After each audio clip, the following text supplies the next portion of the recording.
Saudara pemirsa setia, God bless you all. Been praying for you every single day. Dimanapun saudara berada, may the peace of the Lord be with you all.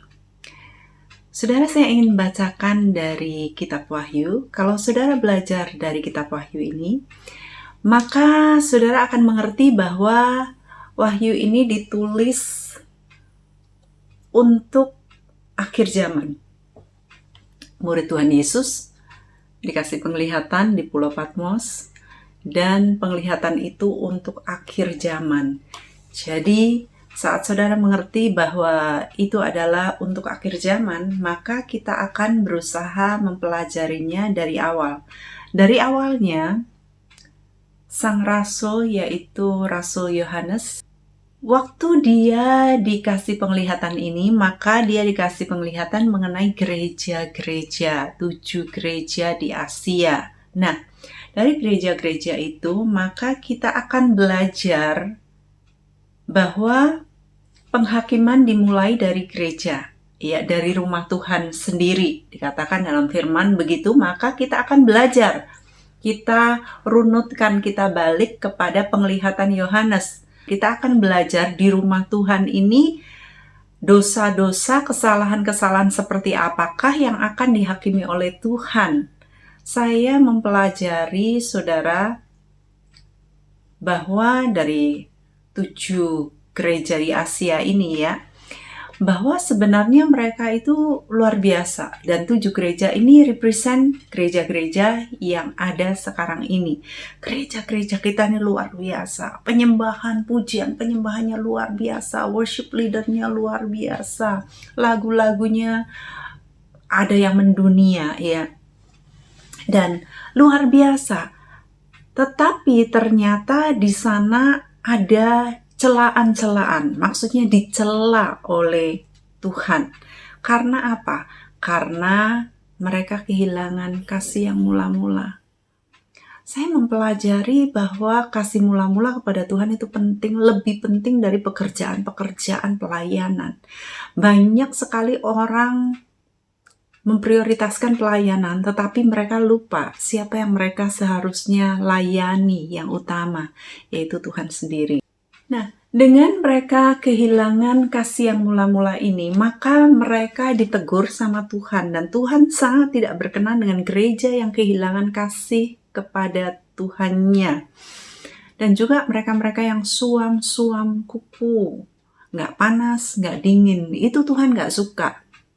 Dan ada beberapa hal-hal lain yang dicela oleh Tuhan, tetapi saya ingin menyorot 2 hal yang sangat penting ini, yang bagi saya ini menjadi prioritas banget gitu ya.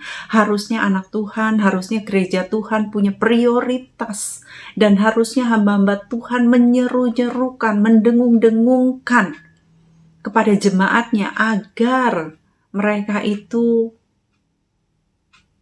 mempunyai cinta yang mula-mula, agar mereka itu kasihnya sangat panas sama Tuhan, ya.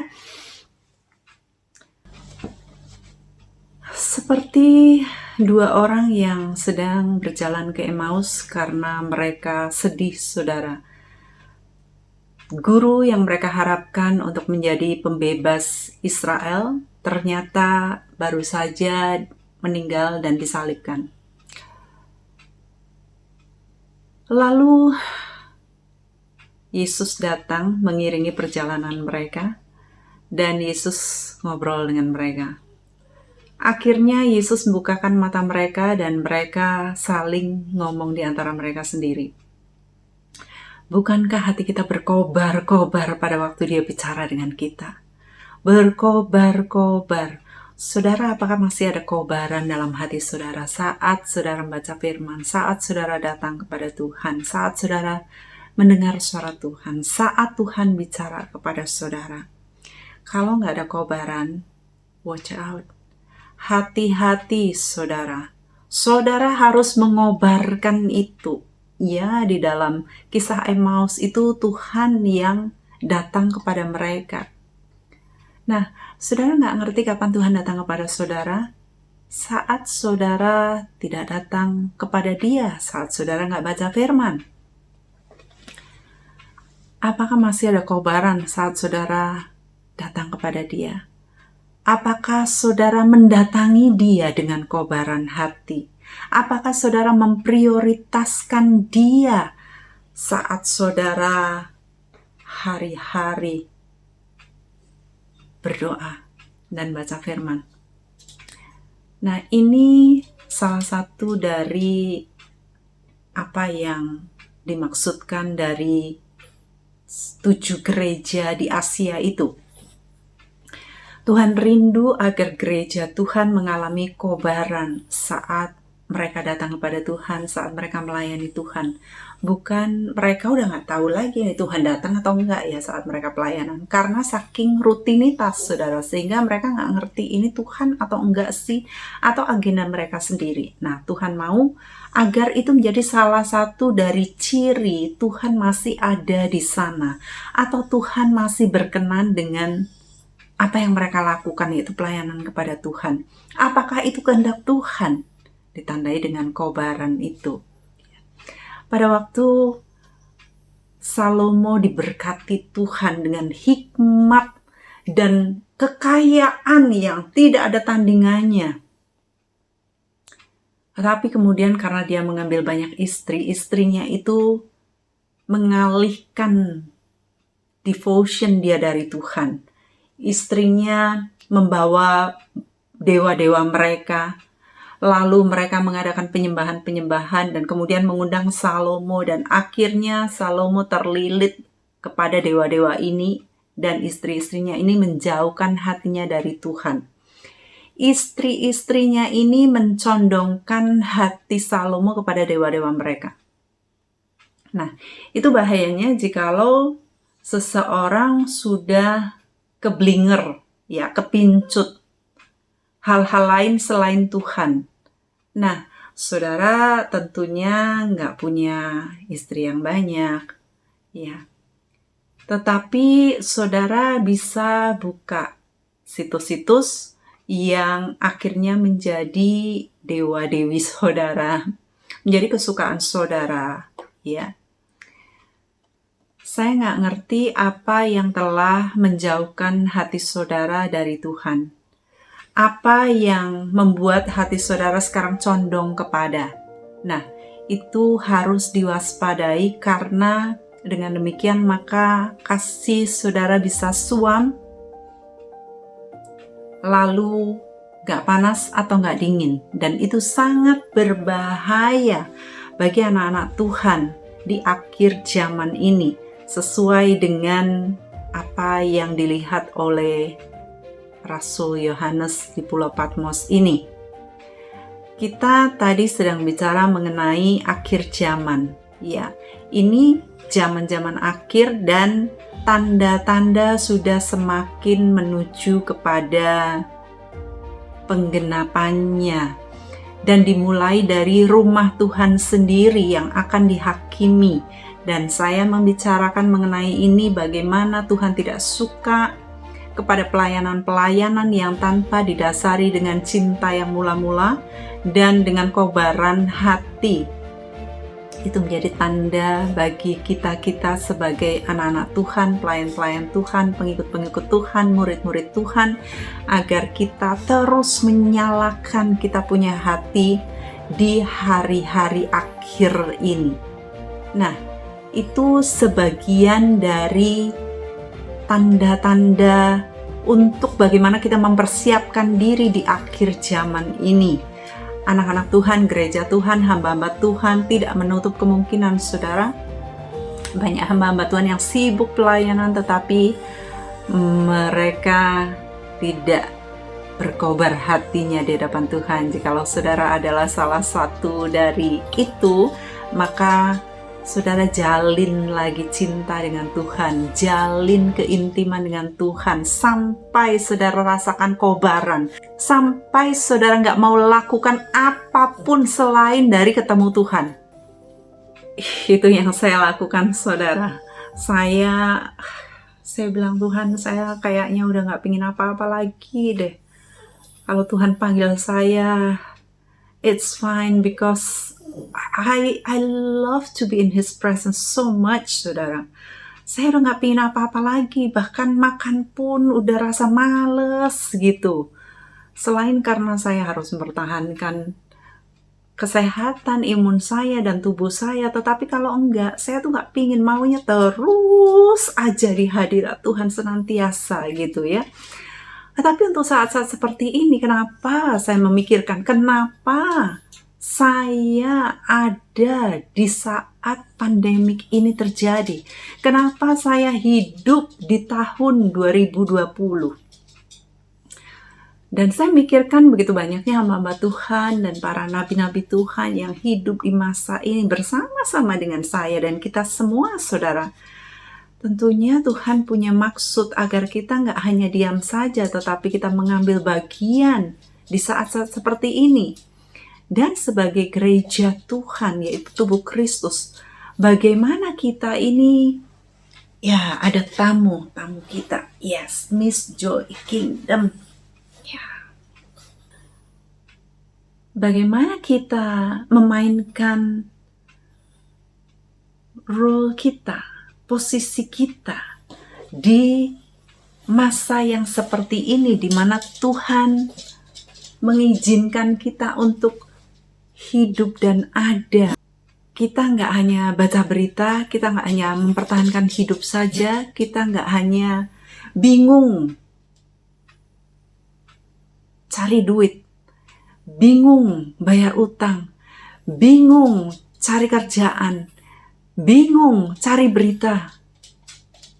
That's not your part. That's not your portion every day.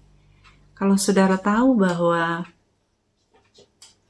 saudara punya peran penting yang jauh lebih penting dari kehidupan hari-hari, saudara akan dituntut nantinya oleh Tuhan, karena firman Tuhan mengatakan bahwa carilah dahulu kerajaan Allah dan kebenarannya, maka semuanya akan ditambahkan. Yang kebutuhan-kebutuhan yang dicari manusia itu akan ditambahkan. Itu janji Tuhan, saudara, kepada kita, anak-anak Tuhan, orang-orang Kristen. Gak ada janji yang seperti ini. Gak ada ilah lain yang memberikan janji seperti janji Tuhan kita. Bahwa saat kita mendahulukan kerajaannya dan kebenarannya, maka semuanya akan ditambahkan. Kalau anak-anak Tuhan serius melakukan hal ini, maka gak ada satupun anak Tuhan yang kekurangan. Gak ada yang bingung-bingung, gak ada yang meminta-minta. Gak ada. Itu sebabnya di saat-saat seperti ini, kalau gereja Tuhan didapati kekurangan-kekurangan yang seperti itu, dan karena mereka tidak mencintai Tuhan, tidak berkobar lagi hatinya condong kepada hal-hal yang lain, kemudian dia tidak panas atau dingin tapi suam-suam kuku, maka Tuhan akan muntahkan keluar, kata firman Tuhan. Ini gak saya loh, saya ingin memperingatkan saudara semua yang fokusnya hal-hal lain selain daripada mengobarkan hati dan cinta dan intimasi dengan Tuhan. Oh, haleluya, betapa indahnya ada di hadirat Tuhan, saudara. Saudara kalau mencintai dia, saudara gak pengen kemana-mana. Saudara kalau cinta sama seseorang, ya saudara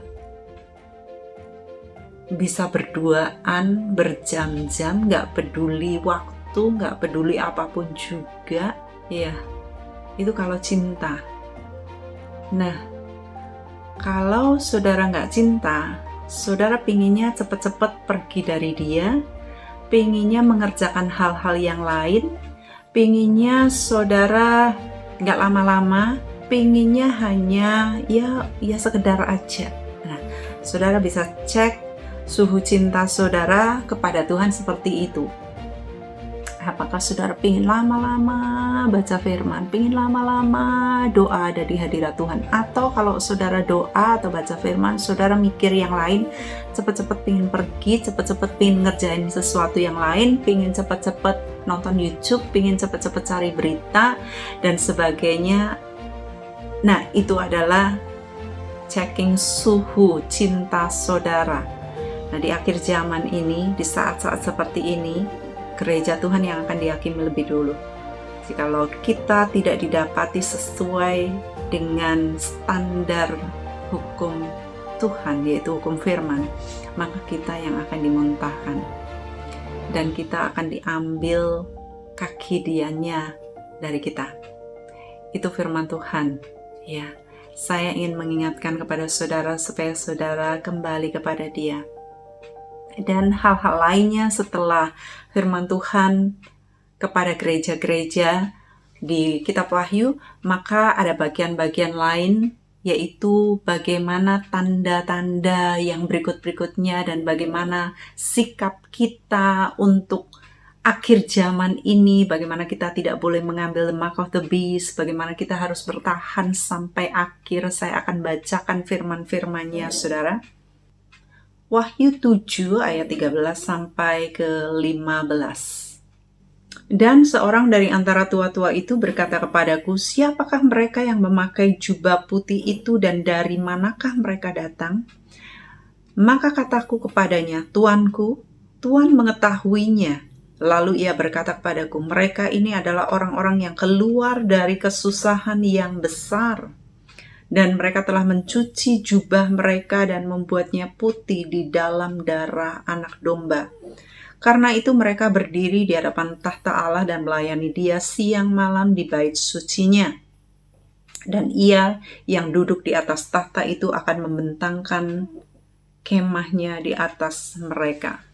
Saudara, dikatakan di sini bahwa mereka-mereka itu yang terhindar dari kesusahan, masa kesusahan yang besar, adalah mereka-mereka yang memakai jubah putih dan mereka mencuci jubah mereka dan membuatnya putih di dalam darah anak domba. Mereka-mereka ini yang terpenggal kepalanya, saudara, karena mereka mempertahankan nama Yesus, karena mereka tidak menerima tanda dari binatang itu. Oh Lord, help us. Give us faith to stand on these difficult hours. Saya berdoa kiranya iman diberikan kepada kita semua untuk menghadapi saat-saat yang sulit. Nanti akan lebih sulit. Saat-saat ini belum terlalu sulit. Walaupun bagi kebanyakan orang sudah sulit, tetapi ini belum ada pemaksaan dari pemasangan the mark of the beast. Tetapi jikalau nantinya itu di seluruh dunia suatu mandatori bahwa kita harus memakai the mark of the beast, maka orang-orang yang tidak mau nantinya akan mengalami kehidupan yang sulit karena tidak bisa membeli dan menjual tanpa tanda itu. Dikatakan dalam firman, bahkan anak-anak Tuhan hampir tidak diselamatkan. Gak bisa kebayang, saudara. Saking besarnya kesusahan itu, sehingga anak-anak Tuhan hampir menyerah. Tetapi saya mau berdoa bagi saudara semua, kita semua, agar kita diberikan iman, agar kita bertahan sampai akhir, saudara. Kalau memang harus dipenggal kepala kita, sebelum dipenggal, saudara sudah melihat kemuliaan. Asal saudara jangan menyerah. Jangan menyangkali Yesus. Saya ingat satu kisah yang luar biasa. Kisah ini sangat membekas di roh saya dan saya berdoa agar kisah ini akan membekas di roh saudara selamanya dan di roh saya selamanya saat kita dihadapkan dengan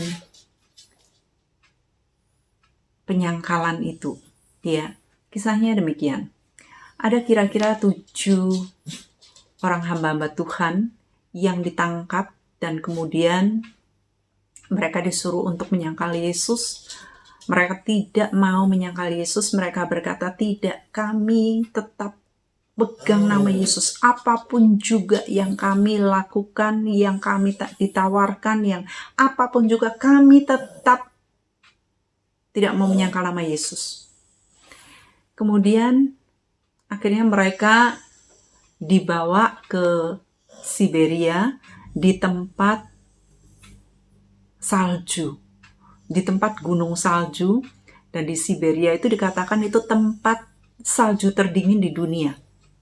Mereka ditelanjangi di sana, sementara para pasukan-pasukan mereka berdiam di dekat api perapian, dan mereka minum wine, dan mereka makan-makan, dan mereka tertawa, menertawakan mereka hamba-hamba Tuhan ini yang telanjang. Ya. Dan setelah beberapa kali mereka ditawarkan agar mereka itu menyangkali Yesus, mereka nggak mau. Diberikan satu kesempatan terakhir sebelum mereka ditembak mati.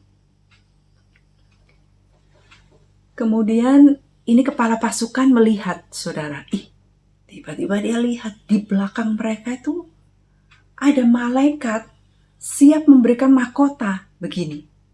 Ya, siap memberikan mahkota. Tetapi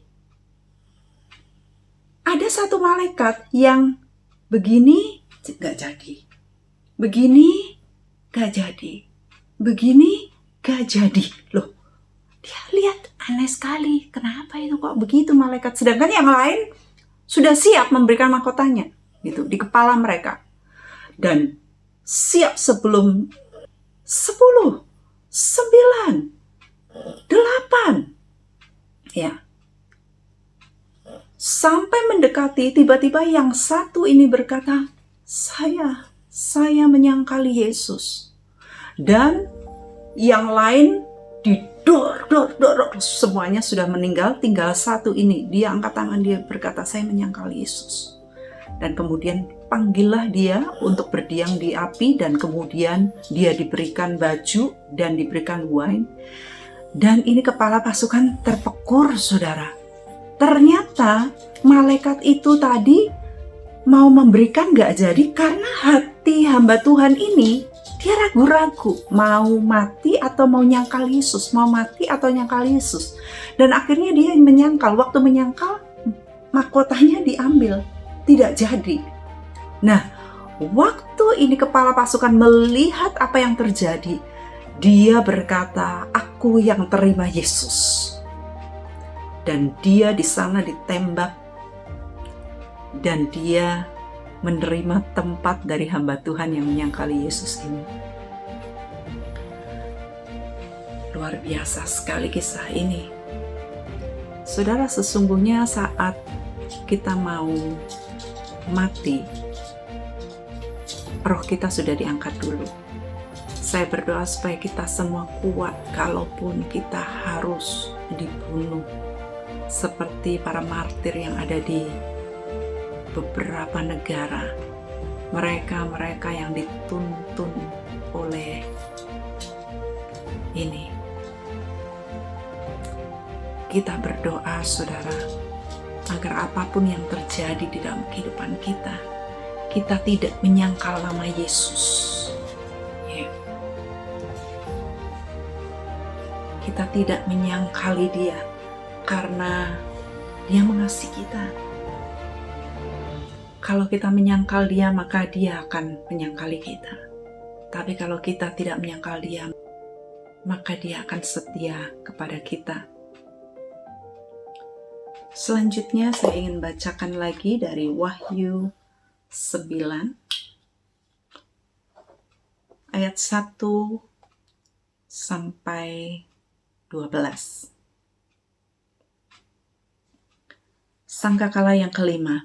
Lalu malaikat yang kelima meniup sangkakalanya, dan aku melihat sebuah bintang yang jatuh dari langit ke atas bumi, dan kepadanya diberikan anak kunci lobang jurang maut.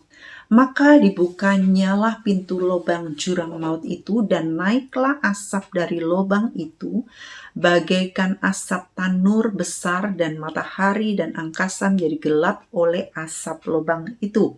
Dan dari asap itu berkeluaranlah belalang-belalang di atas bumi, dan kepada mereka diberikan kuasa sama seperti kuasa kalajengking di bumi.